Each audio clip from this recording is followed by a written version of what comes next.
Hello students, इस video में हम सेकेंड सेमेस्टर स्टूडेंट्स के लिए इंग्लिश लिटरेचर पोइट्री का प्रीवियस ईयर का क्वेश्चन पेपर डिस्कस करेंगे। आइए शुरू करते हैं। पहला क्वेश्चन है, who is the originator of sonnet in English literature, जिसके ऑप्शंस हैं Thomas Wyatt, George Eliot, William Shakespeare और जॉर्ज ऑरवेल। हम जानते हैं कि सोनेट 14 लाइन का एक लघु काव्य होता है जिसे आयम्बिक पेंटामीटर में लिखा जाता है। तो इसका सही आंसर है सर थॉमस वाइट। इन्होंने 1520 से 1530 के वक्त में सोनेट को इंग्लिश लिटरेचर में इंट्रोड्यूस किया था। हालांकि शेक्सपियर ने 154 से लेके 156 तक सोनेट्स लिखे, लेकिन सोनेट को इंग्लिश लिटरेचर में इंट्रोड्यूस करने का श्रेय सर थॉमस वाइट को ही जाता है। आइए नेक्स्ट क्वेश्चन देखते हैं। An Italian sonnet has an octave of the following rhyme. हम ये जानते हैं कि इटालियन सोनेट को पेट्रार्चन सोनेट के नाम से भी जाना जाता है और ये नाम फ्रांसेस्को पेट्रार्च के नाम पे रखा गया था। सोनेट एक वन स्टेंजा 14 लाइन की पोएम होती है जिसे आयम्बिक पेंटामीटर में लिखा जाता है, जिसमें 2 क्वाट्रेंस होते हैं और 2 टैरसेट्स होते हैं। हम पहले ये पढ़ चुके हैं कि 4 लाइन के स्टेंजा को हम क्वाट्रेंस बोलते हैं और 2 क्वाट्रेन को मिलाकर एक ऑक्टेव बनता है, और 3 लाइन स्टेंजा को हम टैरसेट बोलते हैं। 2 टैरसेट को मिलाकर एक सेस्टेट बनता है। इस तरीके से इटालियन सोनेट की राइम स्कीम ए होगी, जो कि ऑक्टेव की है। आपको ये ख्याल रखना है कि इस क्वेश्चन में ओनली 8 लाइन्स यानी कि ऑक्टेव की राइम स्कीम पूछी गई है, ना कि कंप्लीट सोनेट की। तो सही आंसर बी है। Now come on to the next question, which elegy is related to death and rural life. Elegy का मतलब यहाँ शोक गीत से है, जिसे दुख व्यक्त करने के लिए लिखा जाता है। प्रश्न ये पूछ रहा है कि कौन सा शोक गीत मृत्यु और ग्रामीण जीवन से संबंधित है। इसका सही जवाब है पेस्टोरल एलिजी। पेस्टोरल का मतलब ही ग्रामीण से होता है और इस एलिजी का सब्जेक्ट अक्सर कोई शेफर्ड होता है।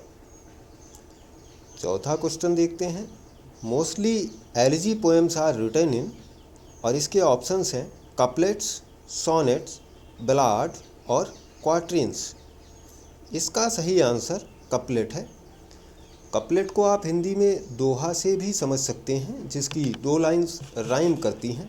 Couplet is a 2 lines of words usually in the same meter and joined by rhyme that form a unit. Now let us see the next question. Ode is generally sung in, और इसके options हैं। पूछा गया है कि odd का गायन कैसे किया जाता है। कोरस मतलब ग्रुप में, इंडिविजुअली यानी व्यक्तिगत रूप से, 2 पीपल, और डी है none of the above. Ode का गायन समूह में किया जाता है, तो इसका सही आंसर है कोरस। नाउ क्वेश्चन नंबर 6 देखते हैं। The ode is the form of, और इसके ऑप्शंस हैं। ओड किस फॉर्म में होता है, इसका स्वरूप क्या है। डिस्कशन, जो कि गलत है। नरेटिव, वो बलाड में होता है। इसका सही ऑप्शन है एड्रेस। ओड संबोधन होता है। Ode is in the form of an address. It is not written about but written to. Ode को किसी के बारे में नहीं लिखा जाता, अपितु संबोधित करके लिखा जाता है। 7th क्वेश्चन है, the word epic is derived from. कहाँ से लिया गया है एपिक वर्ड। इटली से, एंशियंट ग्रीक से, या स्पेन या जर्मनी से। ये word epic ancient Greek term है। सही आंसर होगा B, ancient Greek. Now come on to the 8th question. Homer's Iliad and Odyssey is an poem.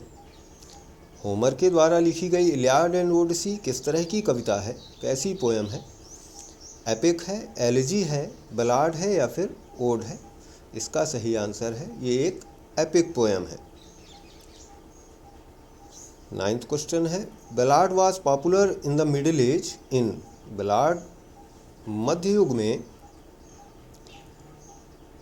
कहाँ बहुत ज़्यादा पॉपुलर था, कहाँ किस जगह पे लोकप्रिय था?